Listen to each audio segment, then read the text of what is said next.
Today on the Tim and Pop, I'm going to I've done this again. This is the twice I get too excited about a guest and I'm fucking just like, I forgot about me. Okay, so we'll probably keep that in. Today on the Tim and podcast show, we've got Martin Bone, the fucking meditation master. The meditation maestro. Mate, what is meditation? What is it? It's a good question. There's many different misconceptions in our culture, in the Western world. For me, I'd like to say it's a practice, inevitably. But what is it that we're practicing? We're practicing presence. So that is what I would say, in a nutshell. Meditation for me is practicing presence. That's it. Being in the moment. Well, we're already in the moment. You can't be anywhere else. But we're always lost in the head, trying to project to a possible future or reminisce the past. So we're always in the now. But we're actually, in the head elsewhere. We like to know where we're going, or we like to know where we've been. So for me, it's not. It is about checking back into what's already happening. I like to use the term reclaiming your attention. We get lost in the mind, but we also get disturbed by life, and there's a fight for our attention. By Apple, you know what I mean? By Nike, Rolex, Mercedes, Marks and Spencers. They all want a piece of you. They're like, come over here and buy our stuff, so to speak. Reclaiming your presence. Reclaiming, I love that, yeah. Mate. I mean, people say, I need to be more present. And for me, there's a layer deeper than that. And it's learn how to be the presence that you already are, And then yourself, when you've been in someone's presence and you think, wow, that, I felt their vibe, or they made an impression on me, or you were just with me, and there's that connection that we're longing for all the time. So meditation for me is a reclaiming of that presence, so we're not like lost in the head. I mean, listen, we have a thought process, that we lean into a lot of the time. I mean, a lot of the time we're lost in thoughts. So a beautiful thing about meditation is capturing the uncaught mind, so you can manage the stories you tell yourself, but also reclaim that attention and be present with literally what's in front of you. So you can take purposeful action,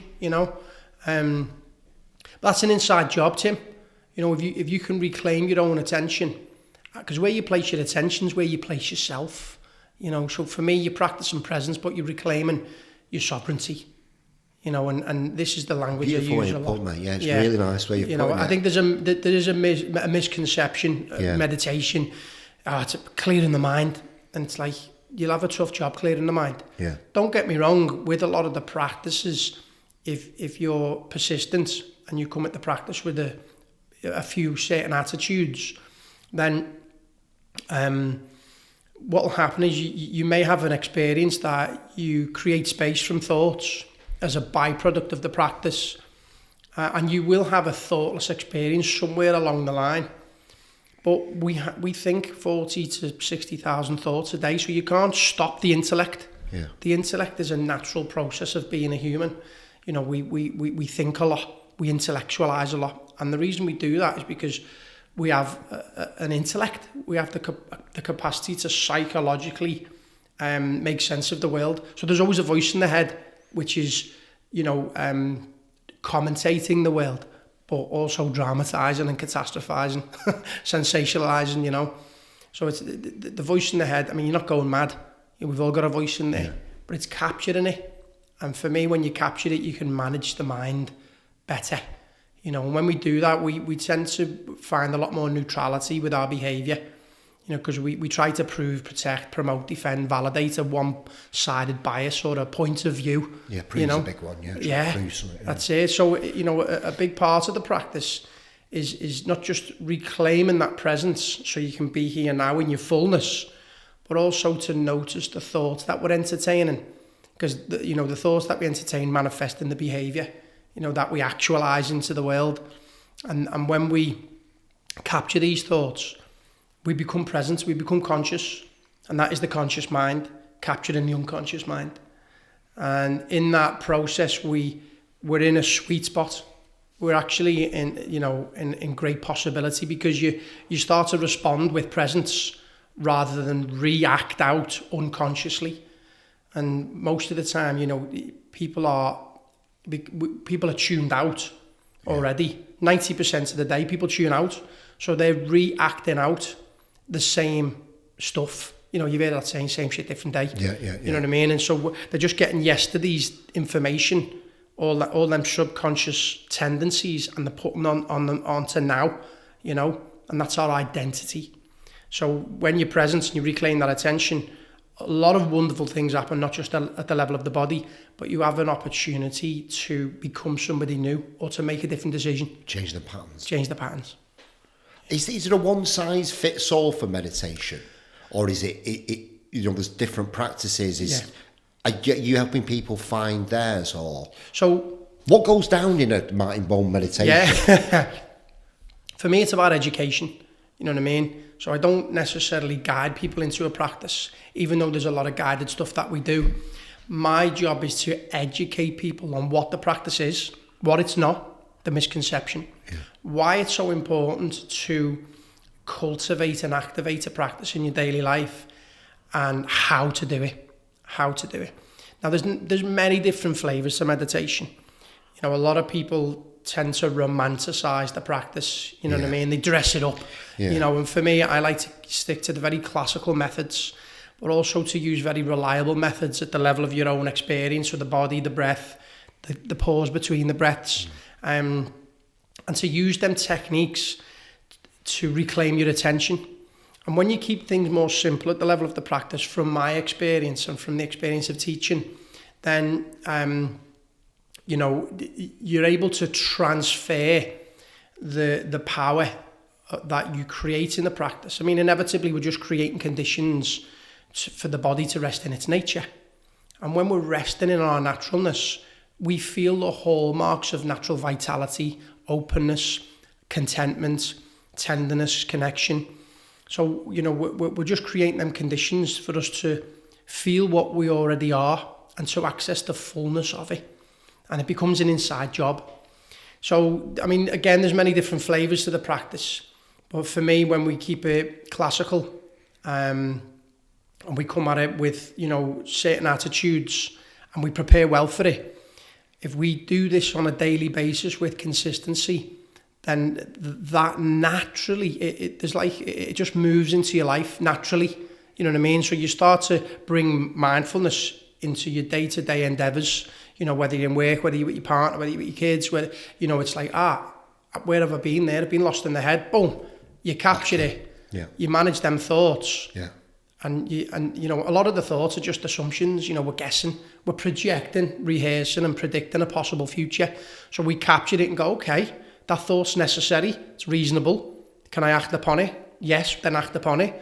And after time, there's nothing you can do about them thoughts. You go, you know what? There's nothing I can do. But what you can do is surrender. Say, you know what? This doesn't serve me. I can let this go.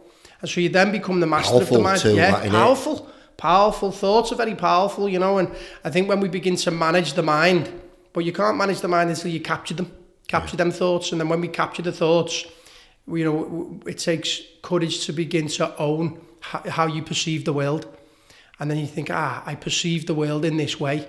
And a lot of people are doing each and every day is trying to protect their perception of the world. Yeah. My opinion, this is how it is. And it's like, well, hang on a minute, there's just many different flavours of perspectives. Yeah. And so you also, when you begin to understand your own thought processes, you understand more about your own behaviour.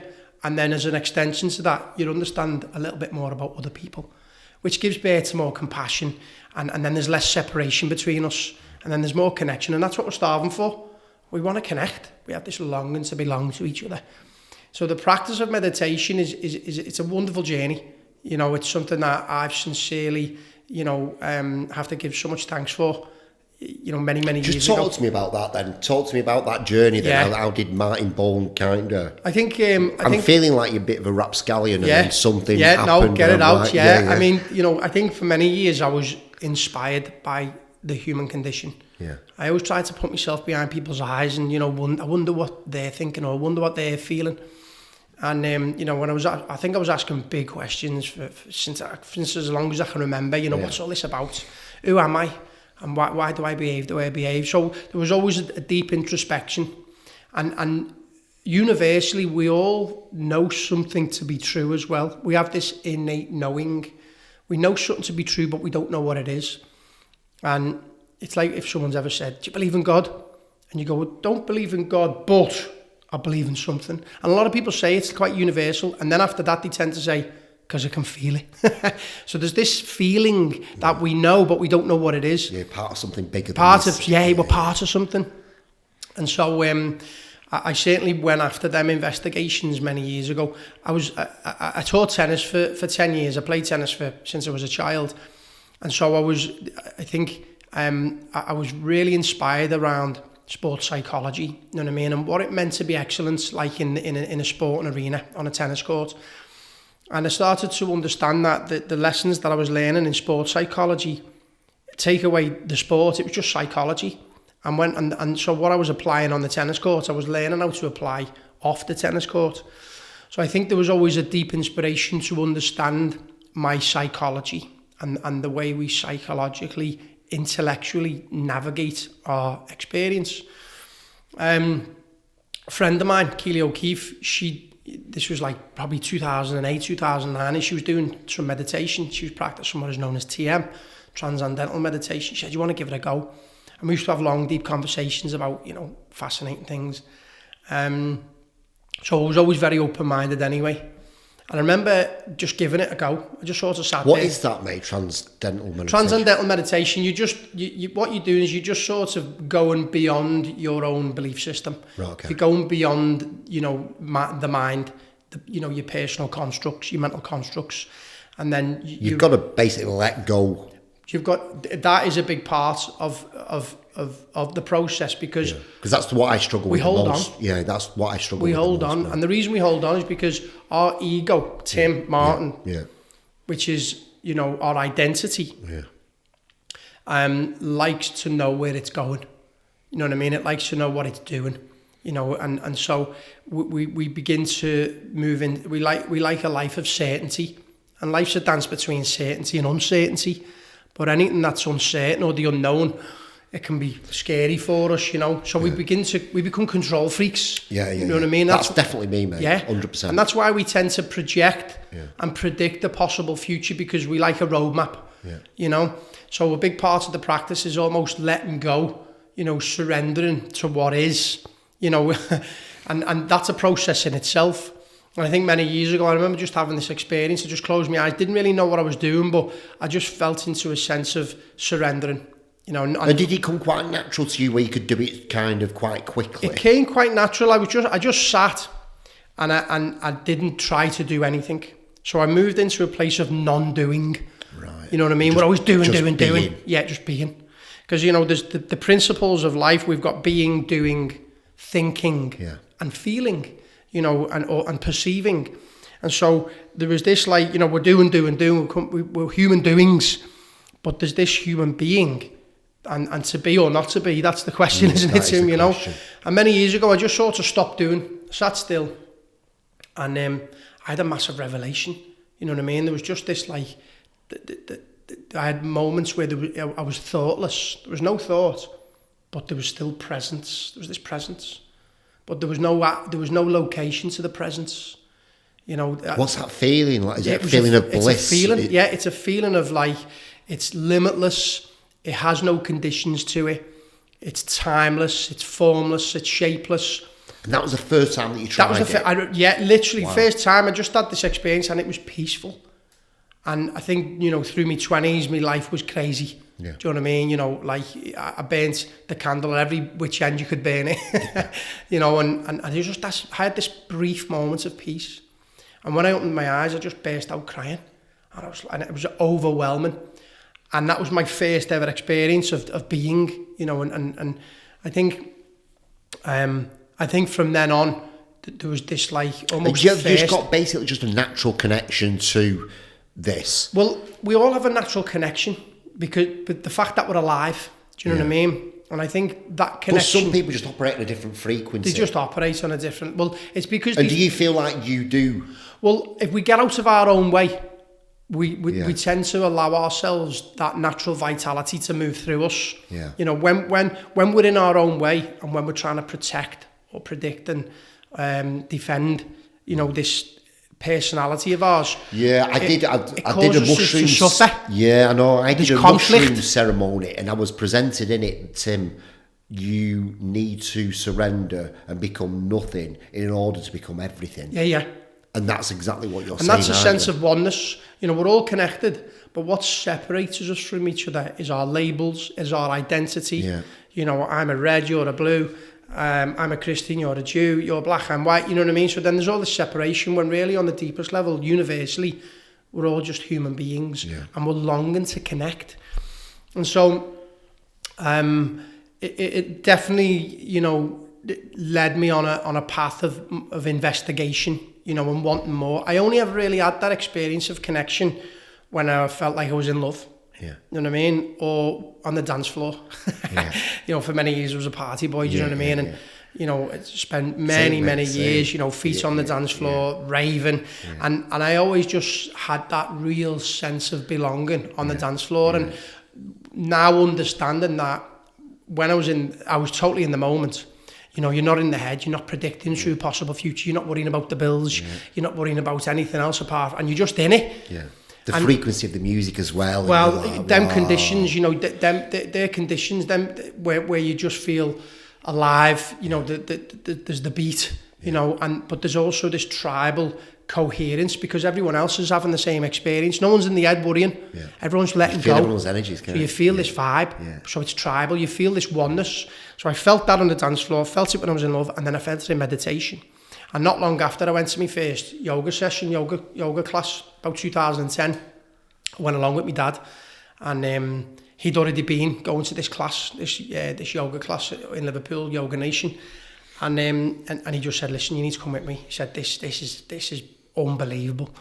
So I went, and how long ago was that? This was about 2010. Right, okay. Yeah, so, you know, 12 to 18 years ago now. And I went into this class. It was hot yoga. You know, the teacher was like, she played this great music, created these conditions, candlelight. It was heat. You know, sweating all these panels on, and I felt like I was in a club. Yeah. And I had this experience of just ecstasy. You know what I mean? But I was doing yoga, and I was like, wow. I don't need to wait till a Saturday night or a Friday night to feel this feeling. And it was just connection. You know what I mean? We've all got the capacity to feel this connection. And it was natural as well. You know, it wasn't induced by alcohol, drugs, you know what I mean, by the music, by anything else. It was just in this little yoga room in the middle of Liverpool. I thought, wow. And I think then that was just a journey of like more exploration, yoga, meditation, and then I started to like read a lot of like esoteric books. I was always inspired to like ask big questions. I was into astrology, you know, I was always asking big questions, and I think then that led me into going to Thailand. You know, I was had enough of this life in Liverpool. You know, I was wearing masks. I was I was a tennis coach. But I was sort of done with it in tennis balls, you know what I mean? And I wanted to let that identity go. I was also involved in other things, you know, being a lad in Liverpool, you know, you got your hands in a few things, and it felt morally wrong, you know what I mean? But I got caught up in it. So I let that go. I was about 27, 28 at this time. And I'd had a lovely career in the tennis, but I knew there was way more for me. So I went to Thailand. I took 4 months off. Why Thailand? What was it? The reason I think I'd had a few friends who went to Thailand, and I wanted to go east. I'd never been to the east before, do you know what I mean? And I wanted to just go east, and Thailand just felt like the right place to go. It was affordable. You know, I knew I could, you know, sort of travel up and down Thailand, feel safe, you know, sort of island hop. And it almost, you know, it had the monasteries. I was called to stillness. I was burnt out. I was tired. And spent a few weeks just, you know, bumbling around, finding my feet. But I was just doing a lot of yoga and meditation. You know, I was just doing a lot of soul searching, to be honest. And I was asking, like, what's next for me? And until then, I'd never read a book in my life either. And I read a few books quite quickly, in quick succession. One was called A Passage to Africa by George Alagiah. And it was about all the genocide in Africa. And it just humbled me. You know, and it opened my worldview, you know, a little bit more. I read a book called The Way of the Peaceful Body by Dan Millman. And then the other one was there was a book called Bounce, and it's the art of purposeful practice. And they just seem to amalgamate into like this attitude of wanting to be better and wanting to step up and, you know, and work with Martin and understand a little bit more about who Martin is and what does Martin want and, you know, what's next for Martin. And then, you know, add in a lot of sort of meditation and stillness. Because when I was also in Thailand, it was timeless. I had nowhere to go. I had nothing to achieve, no one to please. You know what I mean? I wasn't in that linear time of having to go somewhere. It was just total being. So each day I was just spontaneous. I was in flow. It was open. And a lot of magic happened just by not doing and not having that responsibility to do and to chase and to strive. And so much magic happened. And I ended up in a monastery towards the later stage of that trip. And I spent 10 days, I did my first 10-day silent retreat in this monastery in Chiang Mai. And the experience, the bliss, the stillness, and I couldn't deny it. And it was like, wow. And it wasn't being induced by the world, you know what I mean, by everything outside of the world. It was an inside job. And I was like, there's definitely something in this meditation, you know. And so I came back. 10 days. 10 days. Wow. 10 days. It was incredible. And I remember, you know, there was like a lovely timetable each day, you know what I mean? So you were able to, you know, there was walking meditation, there was silent meditation, there was guided meditation. And very simple. I had this room, the room was as big as this table, you know, it was like a prison cell, you know what I mean? Cold shower, 1 meal a day, dressed in whites, and I was like very different from how I'd been living my life in my 20s, you know what I mean? And then it was just and of an evening, the monks they had this discourse, so they'd be talking about philosophy, about life, and everything they were saying, I was just resonating with. I almost knew it inside. It was like, what you're saying makes sense, and I know this to be true. So that I was invested then. I was invested in exploring and adventuring, and the exploring wasn't just externally; it was very internal exploration. Come back. I love how you keep asking yourself questions, yeah, Martin. What is it? You know what I mean? It's like I need to really start doing that more. We're all natural explorers, Tim. Asking you know, yourself questions. You know, and I think if we ask open-ended questions, you know, how, what, when, where. Yeah, what's next, yeah. They're open-ended questions, and what that does is it gives you the opportunity to contemplate. So you're asking that question, sitting in that question. Sitting in the question, sitting with it, you know, and sometimes revelations will come, sometimes you might work through into something, but it gives you the opportunity to awaken something which is beyond your own, you know, limitation. Yeah.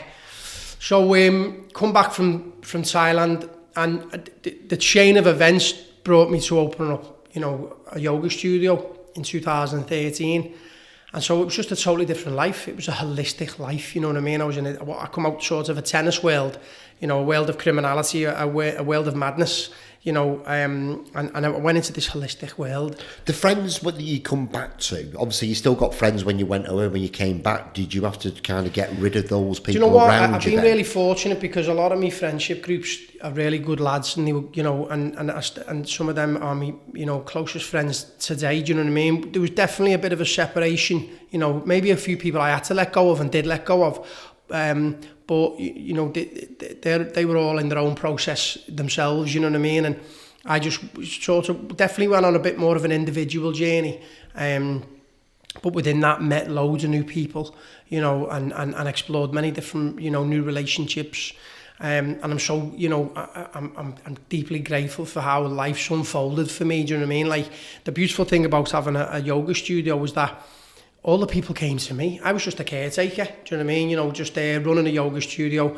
You know, we were, at one stage we were doing like 30 classes a week. So we were meeting all like new different yoga teachers. You know, we were running workshops, seminars, events, you know, sound therapy, psychedelics, you know, you name it. Like we were all over it. And so I just had, it was almost like a sweet shop for me to explore myself with many different modalities. And then what came with that was like loads more meditation, you know, many more 10-day silent retreats. Yeah, like, you know, and I was just, and I was just so heavily involved. I wanted to understand what it meant to be excellent, what it meant to, you know, how to live your best life at the level of your ego. Yeah. You know, to understand like how to live a healthy egoic identity, but underneath that, who am I without that identity as well. And there's that spirit there, there's that presence, there's that nature there. And that's sort of, you know, very much decorated with the way I teach meditation. You know, there's a sense of presence, which is, you know, you could call, which comes from, you know, the concept of non-duality, really. You know, but I use certain terminology for, you know, the average bloke in the street to understand. Yeah. You know, don't use the it's big flashy. It's importance, you know, because these are the ones that need it the most. The people are starving for it. Yeah. You know what I mean? And everyone's searching for something. And there's a commonality where a lot of people are struggling, suffering, you know, battling in the head. Yeah. So I think, you know, for me, having been on a massive journey, you know, I come to about 2017. I've been exploring myself in so many different ways. And I just before 2017, I spent 3 months in a meditation school in Mexico on the Pacific coast, in a lovely school called Hridaya in Mazunte. And that was like 6 days a week, 10 hours a day. And it was like intense training. And that gave me a lot of the reference points, really, to understand what had been happening to me, probably since about 2010. You know, a lot of people thought I was going mad, do you know what I mean? And I wasn't going mad, I was just changing. I was just developing, you know, and I was letting go of an old identity. I was becoming somebody new. I was opening up, you know, to new pathways, new opportunities, new relationships. And I spent a month in Guatemala, and I came home on the 1st of January 2017, and I had this intention. And my intention was, I'm going to teach Liverpool how to meditate, you know. And it was like, it was probably a very, very long process before that, you know, where I had to lean into all this transformation, all this yoga, all this meditation, all these psychedelics, you know, have all them conversations. I had to own my own shit. I had to take responsibility. And then I come to this place where I was like, right, I'm ready. The intention was to serve. The intention was to contribute. And I was like, I'm going to educate people on what meditation actually is, because I knew how much it was serving me. And it's the epicenter for everything, you know. You know, because we are, you know, meditation isn't just something you do. It's something you are. It's there's a presence there.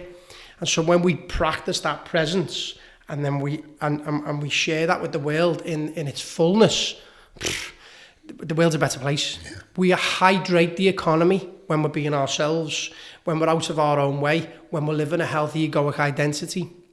And so, you know, I come back and I wrote this course, which is the level 1, A Course for Life. And it's like a 10-hour process, but really it was like 10 years of my experience put into a methodology for people in Liverpool to understand and to activate themselves. And, you know, since then, like, I've taught how many? Thousands. Okay. Yeah, I mean, I hit a really nice wave, probably like 2017, 18, 19. Yeah. There was just like a wave, and people were just coming in my direction. I mean, the proof's in the pudding. They come and do the course, they get the direct experience, and they were like, fucking hell. Yeah. Wow. And then they just tell the next best person or the friends. So, you know, and then I think when COVID hit, I hit a second wave then, because everyone was just like, you know, almost a lot of liberties were taken away from people, and people went online. And so they naturally come like in my direction. I was already well established by then. So I hit like 2 waves, you know, and so I'd say for like 6.5 years of just being like on a steam train of teaching meditation, you know what I mean? And there's many other things I teach, you know, that took me into, you know, teaching a further stage in the practice, you know, with the level 2, and then there was like a level 3. Because what I've also found, some people just love connection, they love community, they love education, they love coming back and learning more. So, and then that led me into teaching like a mentorship, you know, taking people on a mentorship journey. That's like through the level 4. And then I do a lot of work with men. You know, we run an establishment called Men Without Masks. And it's a 5-day immersion for men, because men are struggling. Yeah. Do you know what I mean? I remember many years ago, you know, looking at the figures of suicide for men, and it frightened me. Yeah. Fucking hell, it frightened me. And I was like, wow. And then I knew a couple of guys who committed suicide. And I come across a lot of Jungian psychology, and I come across this book, King, Warrior, Magician, Lover. Yeah. And it changed. The archetypes. Yeah. And then I was able to relate my own behaviour with these archetypes, and then it was a revelation for me, because I was like, at the time when I read the book, I was like, I'm an inflated lover. I'm a fucking inflated magician. You know what I mean? I'm an overinflated warrior, and so it gave me the opportunity to stabilize. Firstly, own that behavior, and use that map of the archetypes, and that was hard, because you got to look in the mirror. Then you got to go, oh, that's my stuff. I've been projecting that onto the world. And you do one or two things. You'll either disown it or own it. And you know, when you own it, that's where there's growth. And the growth's when it's uncomfortable. But you're looking in the mirror and you say, that's my stuff. And you're not pointing fingers anymore, or you're not deflecting it, or you're not trying to protect it. You're like, I'm here in my truth, in my light and my dark.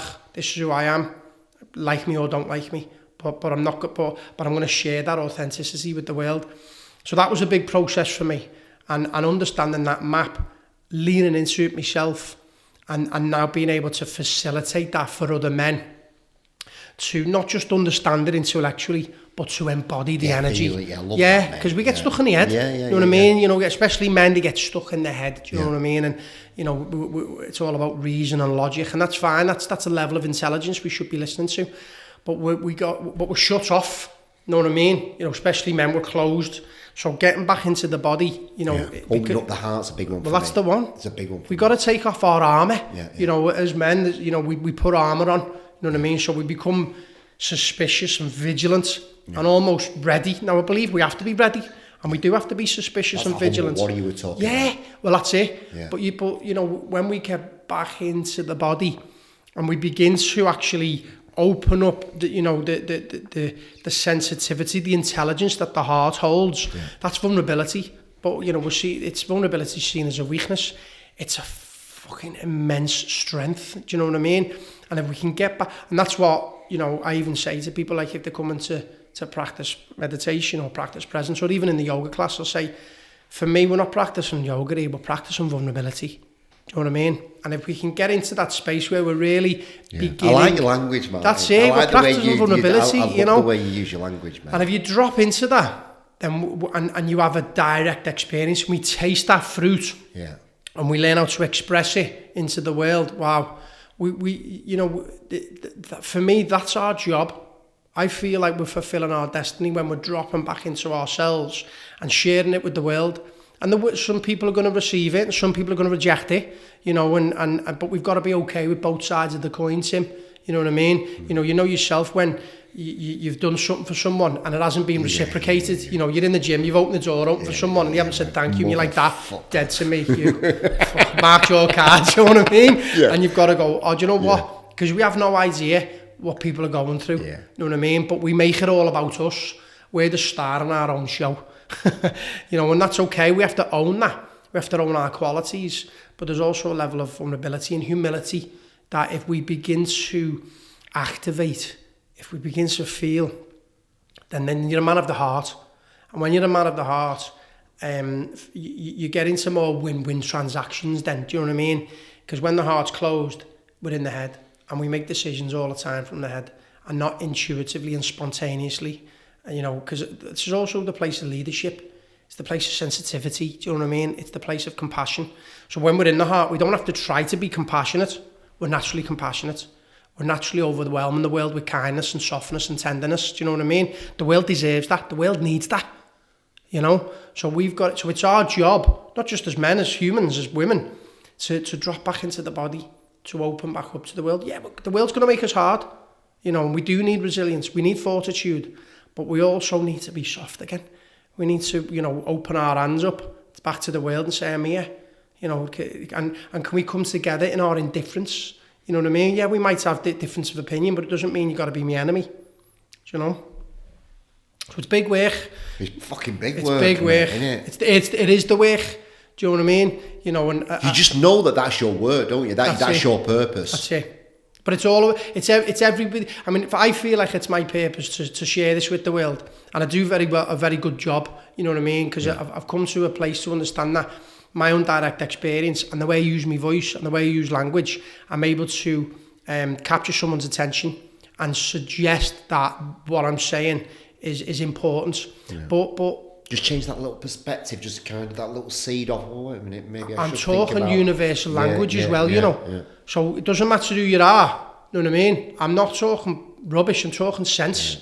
And if you use your common sense and you can activate some of this stuff, and then it's everybody's job, do you know what I mean? And if this becomes a priority of ours to actually take ownership, take responsibility, get close to integrity, you know what I mean? You know, and learn how to also communicate that with the world. You know, the reason we kill each other is because we're not taught how to communicate with one another. There's a fight for supremacy. We're always defending something. And actually, like, okay, talking and listening, it's a two-way thing. You know, we just learn how to talk, but I'm also here to listen. And we get into this, and it's win-win. Yeah. We get into win-win, and the win-win is heart to heart. Yeah. Do you know what I mean? And then all of a sudden, all of our fucking bullshit falls away. Yeah. You know, and you're just like, we're here together. And the I becomes we. And so we have a shared experience. And when we have that, you just feel connected.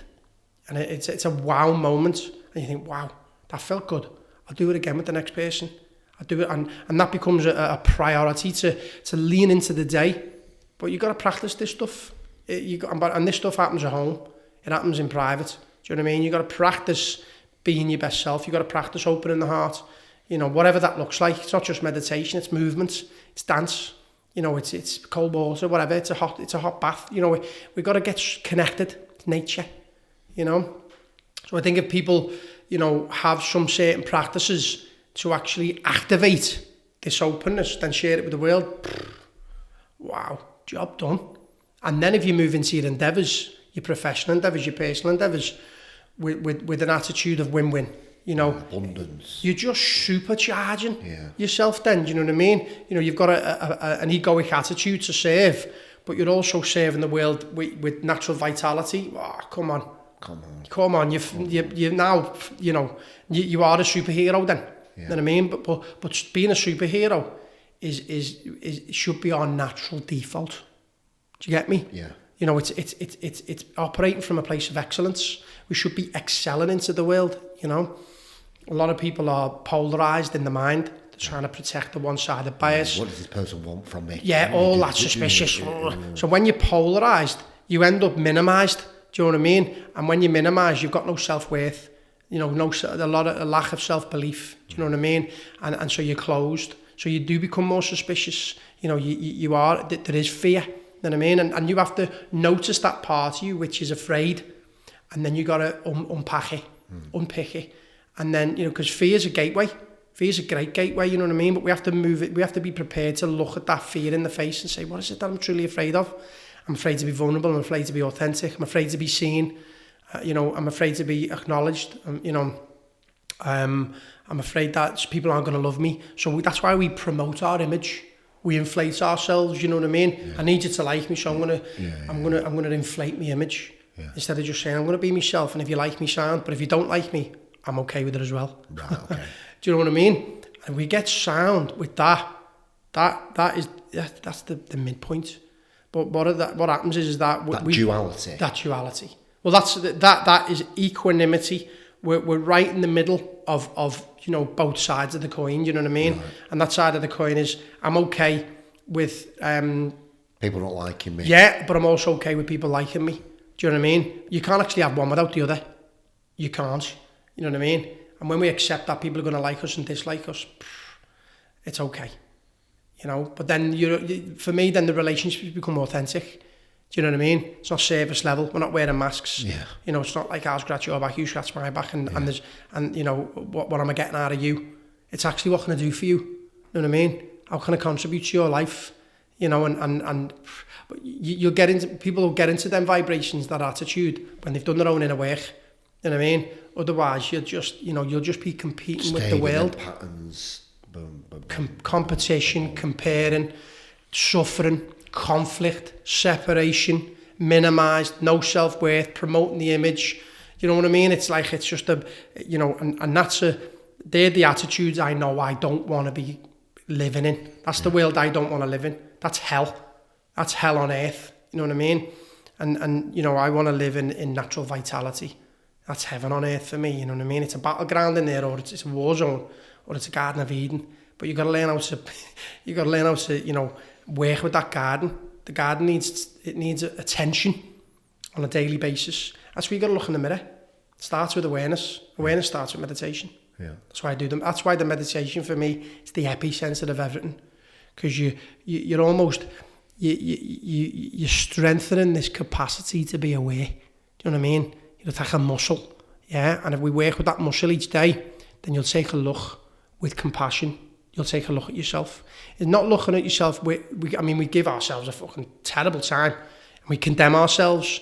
When actually you begin to compassionately look and go, I'm just looking at myself with compassion now, not condemning. Yeah. You know, not giving myself a hard time. The world's already giving you a hard time. Yeah. I'm actually looking at my stuff, and even that darkness, the stuff that you're shamed for, the stuff that you hide, you go, you know what? Wow, that's just a part of me that's fragmented. It's just people don't understand what meditation is, mate. They think they could instantly go to, I'm going to be sat in the lotus position. Yeah. Clear the mind. Yeah. Clear the mind. And you're like, fucking, you're going to have a tough time clearing that mind. Yeah. Do you know what I mean? So you make peace with thoughts. Thoughts are never the enemy. You know what I mean? Some thoughts that we entertain can be. You can be sat in your armchair, can't you? Yeah. You sat there, just turn the TV off and just ask yourself a couple of questions. That's it. I mean, you know, that's why I love certainly what I teach. I give people some universal techniques. So if they do get lost in thoughts, I help them to, you know, you bring it, you're flexing that muscle. Just give me an example of what you meant by that. Okay. Right, go on. So, you know, you're sitting down in meditation, you withdraw from the senses, so you close the eyes, and, you know, you bring the body to stillness. You know, we start with the body first, you know, because if the body gets very fidgety and twitchy, you know, so it's if we learn how to conquer body stillness, you know, and it's a discipline to actually remain still. Yeah. And is it matter if someone's sat up or they lie down? I mean, ideally you want someone sitting up because they stay awake then. You know what I mean? If someone lies down, chances are they'll fall asleep. Yeah, true that. And they get up after 20 minutes and go, that was a lovely meditation, that. And you're like, you just fell asleep, my mate. You know what I mean? Yeah. So the one is, you know, the reason for at least sitting is that it keeps you in the waking state. Right. So you're in the waking state, and then you're placing your attention, which gets lost in thoughts, upon a technique. So I give people a number of techniques. So we start with the body, so you're just observing your own body, but you're remaining still. Yeah, and you're learning how to conquer that technique. And the thing with the body as well is that it's much more stable than the mind. So we can stabilize the body first, you know what I mean? And then we can work on the mind then. And from there, you know, I would give someone another technique like the breath. So you're just observing, and when I use that language, observing, you're placing your awareness on the breath. Yeah. So you're just watching your own breath. And then I also help people to understand the nature of the mind. So, you know, what will happen is you'll either get lost in thoughts. So when you're lost in the thoughts, we need the thought to actually flex that muscle. So instead of getting lost in thoughts and being like, lost in thoughts, it's like actually thoughts, no problem. I'm going to get lost in thoughts. I'm going to get lost in that traffic. Okay, I'm noticing the thought. I'm noticing the theme of the thought. Can I bring it to a conclusion? Can I reason with it? And then you bring that attention back to a technique. That's progress. You know what I mean? Now, if you do that once in 10 minutes, that's progress. Because somewhere in your day, you'll be lost in thoughts, and you captured it, and you go, whoa, what are you doing? What's going on there? Yeah. What story am I telling myself? Do I know it to be true? Can I act upon it? Is it necessary? Can I let it go? Boom. So you're capturing it, and then you're concluding a thought. And when you conclude a thought, you're not going round in circles. Because when we're going round in circles, it's called neurosis. You know what I mean? So we get neurotic, without any conclusion. Yeah. So we capture the thought, we manage it, and then we reclaim the attention, we place it on the technique. And then we strengthen the capacity to be present upon a technique for longer periods of time. And when we do that, we strengthen the capacity to be present with life. Do you know what I mean? Yeah. So you're bringing yourself to presence, but it's an inside job. And it's not being, your attention isn't being activated by the outside world. You know, the red light, the sunset, the guy didn't say thank you. You know what I mean? So we're constantly triggered by the world. And everyone wants your attention, Tim. Everyone wants a piece of it. Do you know what I mean? When, you know, and that's where you go, whoa, okay, I've reclaimed it as an inside job. So then where you place your attention is where you place yourself. Do you know what I mean? And then you just feel centered. And that's a small example of what I'm teaching, do you know what I mean? And sometimes, you know... Beautiful tools, mate, aren't beautiful they? tools. Beautiful These tools. are this internal landscape, we learn how to work with it. Do you know what I mean? You know, we have sensations in the body, we have emotions, we have thoughts. You're not going to get rid of them, but you just learn how to manage them. Chances are when you manage your thought processes, you stabilise your emotions, you know, but you also take action. And the action tends to be purposeful. So, you know, you live in a purpose-driven life. And if you're doing that, you know, you're doing something that's purposeful to you. And if you create an order, chances are you'll be in flow. You're in flow more because you're actually acting upon the things that are important to you. You prioritise that. If we manage that, if we schedule our priorities, we begin to create our own mini culture that actually elevates our mood. Do you know what I mean? So you're not spinning plates. You're not living somebody else's life. You're not dramatising. You're not waiting for Friday to feel free. Do you know what I mean? You know, you're not living a polarised life. You're actually creating a life that you feel is important to you, purposeful to you, and a life that you want to celebrate, that you want to enjoy. Most people don't believe that that's available to them. You know what I mean? Because the self-worth so far on the floor. You embellish the truth, and so you're just like, you know what? I'm just going to be a sheep. I'm just going to do as I'm told. You know what I mean? I'll go and live a life that isn't mine. You know what I mean? And chances are when you do that, you'll reach for things, instant gratifying things, just to give you a sense of pleasure. Do you know what I mean? And this is where our addictions can come from as well. You know what I mean? So the big part of the job is like, with the meditation, is you're not just capturing your attention and, you know, and coming back to presence and managing the mind, but you begin to manage your culture. You know what I mean? And you start to look at what's important to you. How do I want to navigate my day? I'm awake for 18 hours here. Where do I want to place my attention? Do you know what I mean? You know, how do I want to manage my time? And so you begin to just place yourself in areas of your life where you go, well, I want to be there. I love being over here. So then you're scheduling and priorities and you're just in flow. You know what I mean? And you know, that takes time. Don't get me wrong. You know, you can't just do a 360 on your life. But when you just begin to even contemplate and reflect upon, is the life I'm living truly important to me? Am I living a purpose-driven life? Am I in flow? Am I celebrating? Am I in a win-win? These are big questions. These are open-ended questions. The answer can be frightening. Because, you know, you ask these questions and some people go, yeah, no, I'm not. Fucking hell. I'm not in flow. I'm not on purpose. I'm not celebrating life. I'm not having fun. You know what I mean? And so all of a sudden, you know, and this can be sacred ground for people. You know what I mean? But then you just start to slowly, slow and steady. I even use the term momentum, strategy and momentum. Get a little strategy, put it into momentum, small baby steps. And it tends to unfold over a period of time. Do you know what I mean? You know, and all of a sudden, it's when you look back after 6 months, a year, and you go, wow, my life's very different. And it's because you've just been altering it slowly. Do you know what I mean? You know, you're not trying to, you know, turn it around straight away. You're just altering it. Slow and steady, small little wins. And then over a period of time, it just compounds. And then, you know, you're just like, and then you're almost in it, and you think, how did I get here? How did I get here? And you're just like, well, you just took slow steps. Do you know what I mean? And that's the attitude I try to apply, you know, for when I'm coaching people. It's the best way to do it. Yeah, don't go all in. People go, right, that's it. Fucking, and they stretch too far. They go too far, way too far. Everybody goes woo-woo Wendy's at Crystal Kens and the like. Yeah, that's what you're doing. You know what I mean? You know, you've got to learn how to live in the matrix, but don't, you know, I think the all or nothing attitude, it can be a trap. Because if you're not all in, you're nothing. You know what I mean? And then, you know, the thing with the all or nothing is that you can't sustain that all. It's not sustainable. So you become, so there's lack of discipline, lack of consistency, lack of joy. So you've got to find a sweet spot. You know what I mean? You've got to find a place. I like to use the term a stretching zone. So you're stretching beyond your comfort, but you're going to a place that's achievable, sustainable, enjoyable. And so, and when you're naturally doing that, you become disciplined. There's natural consistency. You build trust within yourself. Other people trust you because you're just showing up. You're doing your thing. Do you know what I mean? That's what I like about yoga. Alone, your body will only take you so far, and you just get a bit better and That's a bit it. better every. A bit That's better. it. And you're stretching a little Small bit wins. more. Do you know what I mean? You know, and it's just, but it is having the courage to take a look, or to go to that yoga class, or to do something outside of, you know, your comfort.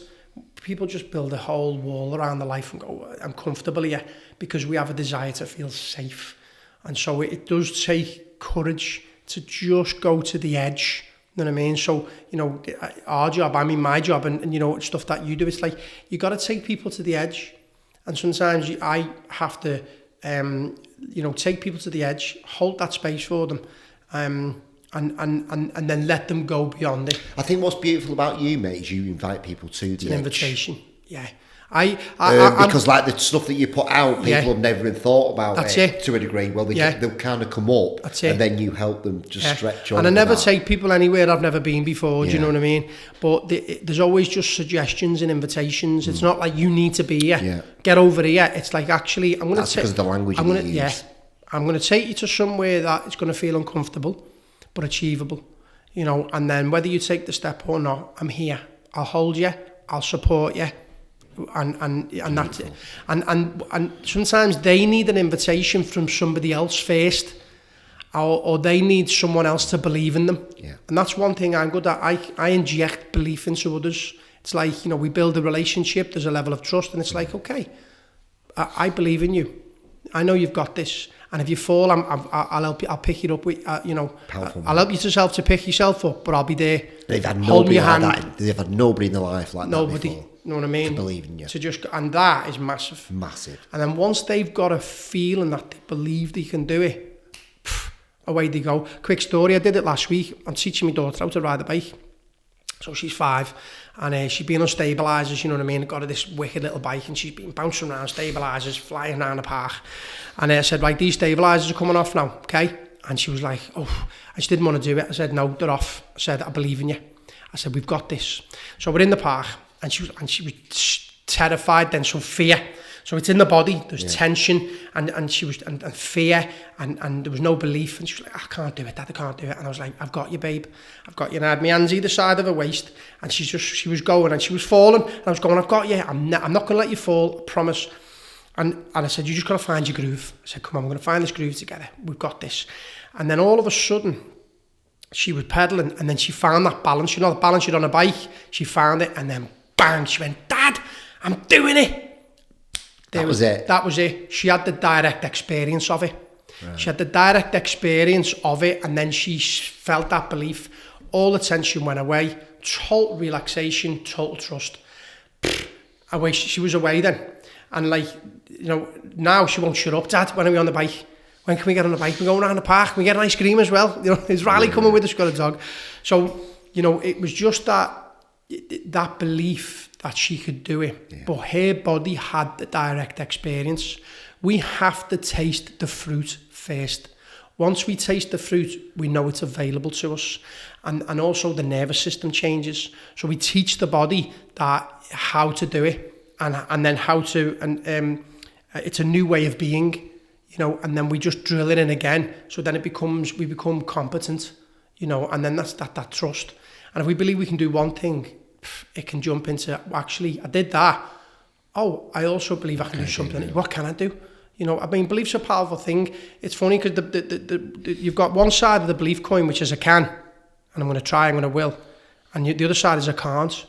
And people are just resting that I can't do that. You know, and it's just fear. It's fear of being exposed, fear of being laughed at, fear of failure. When really being exposed, being laughed at, failure, it's a great teacher of ours. You know what I mean? But we don't want to be seen to be, when we expose ourselves, we don't want to seem to be weak, you know what I mean, or ashamed. You know, we don't want to, you know what I mean? We don't want people to laugh at us. But if you can, people are going to judge you anyway. Most of the time, people are so self-centered, they're not even judging you. Yeah. Do you know what I mean? They're thinking of you're thinking of them. You know what I mean? So failure's a great teacher. We've just got to expose ourselves, and all of a sudden, boom, boom, boom. It's big. It's the good stuff, you know. What's your experience been like with psychedelics? Very positive. And I say that, you know, I've taken many different psychedelics over a period of time. I've had some challenging journeys. You know, I probably sat about 50 ceremonies. Wow. Yeah, in my time. And that, you know, is with ayahuasca, with psilocybin, with mushrooms, with Wachuma, San Pedro, you know, cacao. So yeah, there's been an exploration into that world. Would you say you can get to the same place using meditation and breath that you can with? Absolutely. You know, because inevitably it just becomes a feeling of connection. And that feeling of connection is true gratitude, is vitality, openness, just a sense of, wow, I'm here, and I'm grateful for being here, you know. So, and psychedelics, and I mean, you know, with the meditation, you can unpick your own psychology. Yeah. Psychedelic can do it for you. Yeah. Or it'll show you. You know what I mean? Stuff that maybe we've been blindsided by. I mean, we've got blind spots. We've got double blind spots yet in the subconscious. Psychedelics will say, right here, here's your stuff. Oh, here's your stuff. You know what I mean? Take a look at it. But it tends to be the journey after the ceremony or after the experience you have of how to integrate that. Yeah. It'll just show you something. Don't get me wrong, you'll be humbled and you might have an experience of openness, loveness, unconditional love, you know, in a ceremony. But then we have to learn how to integrate that into daily life. Do you know what I mean? That's why I love having a personal practice or a morning routine to be able to do that. You know, I have had many different experiences with psychedelics in many different ways. You know, some at home on my own, some in a festival. Do you know what I mean? In, you know, Glastonbury, wherever, Ibiza, but mostly in ceremony. With some incredible people who've been able to hold that space, being able to navigate that terrain, you know, and also with music, you know, just to take an edge off, or you can be guided by the musicality or by the vibration. And yeah, I was in that world for a long time. I've still got some beautiful people who facilitate them journeys, and it's been a big part of my evolution. And there's a real coherence between that. You know, that them journeys with psychedelics and meditation, you know. So I'm an advocate of it, but it has to be respected. Do you know what I mean? You know, and I think that's the big word, mate. Respect. You know, it's a ceremony for a reason. I think people are taking them willy-nilly and not respecting the actual medicine. Yeah, and the people who are holding that space, do you know what I mean? Yeah. I mean, there are some charlatans out there, you know, and everyone's a shaman nowadays, so we've also, you know, got to be vigilant of who we're giving our power to, do you know what I mean, and who's holding space for us. But also underneath that, the medicine knows what it's doing. It'll always give you a lesson, or it'll give you an experience. And yeah, I've been shown some stuff. Yeah. Yeah, it's very powerful stuff. But like you said, I think it was maybe 2 months after that I actually got the message. And I'm just like, the penny dropped. Wait a minute. Was that? Yeah, the penny drops. Yeah, beautiful moments. Very beautiful. You know, I think the psychedelics can be a fast track, you know, back to, you know, I like to use the term return. Do you know what I mean? For you to return back to yourself, you know, or it's this remembering, you know, and or realising that, you know, you're just here and you have an opportunity to express that beingness on a daily basis. And so, yeah, that journey is something, you know, I would invite people to maybe take a look into, you know what I mean? But do your research. Yeah, right. Do your research, do your due diligence, do you know what I mean? And you know, I mean, there's a big movement with microdosing nowadays, do you know what I mean? And even there, yeah, you've got to know certainly what you're doing to a degree. But, you know, for me, it's not necessarily about the medicine itself, even though there's so much wisdom there, it's the relationship to it. Whatever that is, money, you know, alcohol, you know what I mean? It's not the actual substance, it's the relationship to it. You know what I mean? And that's something I've found and had to learn the hard way, you know, over my time being here so far is what's my relationship to these things, you know, to alcohol, to drugs, to medicine, to psychedelics, to myself, to money, to sex, you know what I mean? And to women, to men. Yeah. And when I've really begun to change my relationship with all the things that, you know, I'm exploring in the world, it's definitely brought a lot more reverence Yeah. Do you know what I mean? A lot more reverence for all these things, because you can learn lessons from all of them. Alcohol, you learn a lesson. You know, we give our power away to it, and we drink in excess, when really, you know, you can have a relationship with it and learn how to say no and have your boundaries. And I trust that we've all got the capacity to say no. You know, when we bring that into our lives and hold that strong boundary, you are accessing your inner will.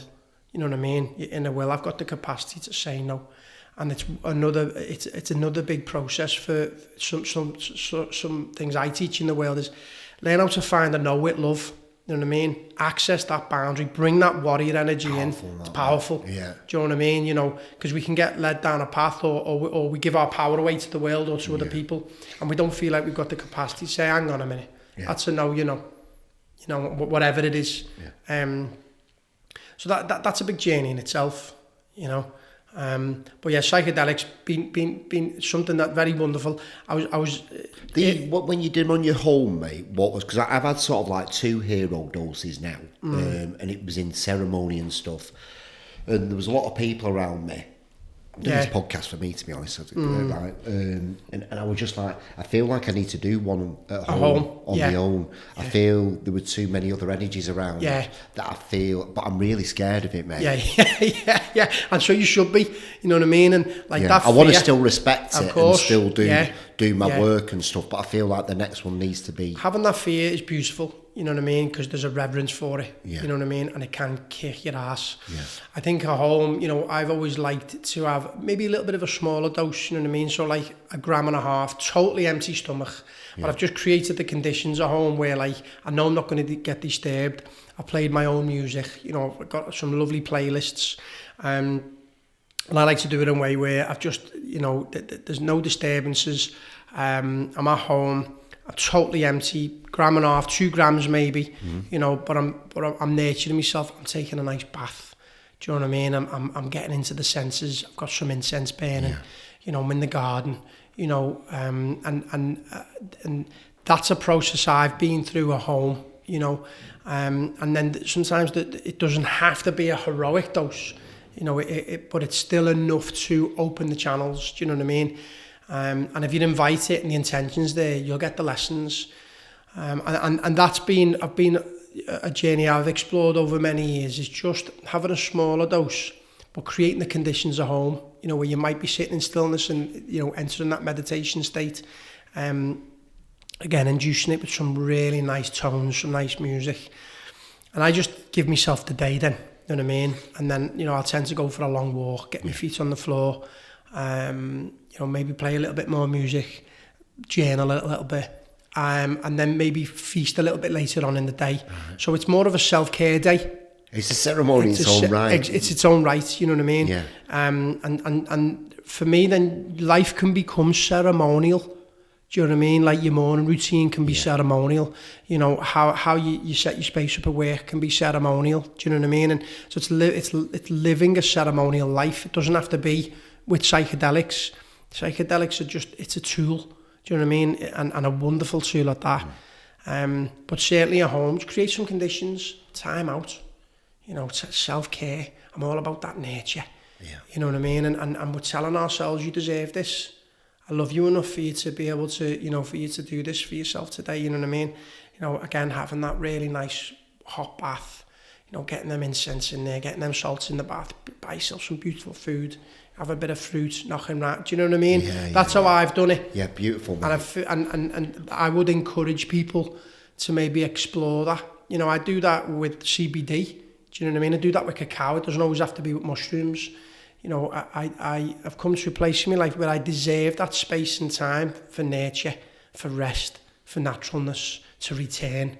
You know, and even just having that intention and creating that space for us. I mean, for anyone listening, how much space to create for yourself to do that? Do you know what I mean? You know, and to explore that intimacy with yourself, that sensitivity, that sensuality. You know, and when we do that, we're like, oh, we just received the fruits of them experiences. So yeah, it doesn't have to be psychedelics, but you know, maybe a little bit of psilocybin, 1 gram. Start with 1 gram, maybe start with 0.5 gram. Do you know what I mean? You know, I like the CBD as well, you know what I mean? And occasionally even THC. Do you know what I mean? You know, whatever that looks like. It might be a joint. It might be a little bit of. I'm not telling anyone to take drugs, by the way. We're not condoning this. Anybody listening? Okay. You know, but these things can open us up. Do you know what I mean? You know, but breath work, cold water, it's going to open you up. Yeah. You know, coffee. You know what I mean? Sometimes a strong coffee can open you up. And you know, nowadays I would just invite people to lean into just creating space for connection first and foremost. Doesn't have to be with anything. Yeah. Just create space for connection, and you'll anchor your self-worth, and that's magic in itself. Yeah. You know, but if you were going to do that, you know, make sure you may need a friend who can support you. Like a sitter. Just a sitter who can support you. Someone who knows what they're doing. Someone who you trust. Yeah. Someone whose presence is clean. Yeah. You know, we can just sit and be with you. Do you know what I mean? And then even nowadays, like any ceremony I've got into, I love that presence. I go into or a one-to-one sitting. You know, if you find a practitioner who's able to hold that space with psychedelics, right? You know, go and do a one-to-one. I've had a few journeys one-to-one now. Have you? Yeah, and very profound. You know, with psilocybin, and there's people who can hold that space for you. Do you know what I mean? So yeah, I think the journey of psychedelics, meditation, self-care, self-worth, all that stuff, it really just enhances us. Yeah. It brings us to our best self, but it also shines the mirror that we need to own our darkness and our light. Sometimes we're not even owning our gifts, Tim. Yeah. You know what I mean? We have to own our gifts. Sometimes modesty can get in the way of actually owning and expressing what we're good at. Yeah. Do you know what I mean? And for me, that natural expression, if we learn how to share that with the world, it's also an invitation for other people to do the same. But it takes courage and vulnerability. They're massive attitudes that we're not very good at. Not good at all. You know? I am so excited to come on. I know like a booked on dinner. Yeah, remember? Obviously life got in the way and stuff like that, but I am definitely coming on. Yeah. So for anybody else, is the Martin Bone sort of facilitators out there now? So at the minute... Is this something... No, I mean, it's something that I've considered, you know, and... Because only one of you can only get one Martin people. Bone, you know, and there are other people teaching, you know, meditation and other different modalities. But I mean your way. Yeah. So, I've not reinvented the wheel, you know what I mean? But what I teach is very classical. But I've put it into a methodology, almost Scouse terms, you know. But I use this universal language, which really, it's easy to digest. Yeah. And then also transfer.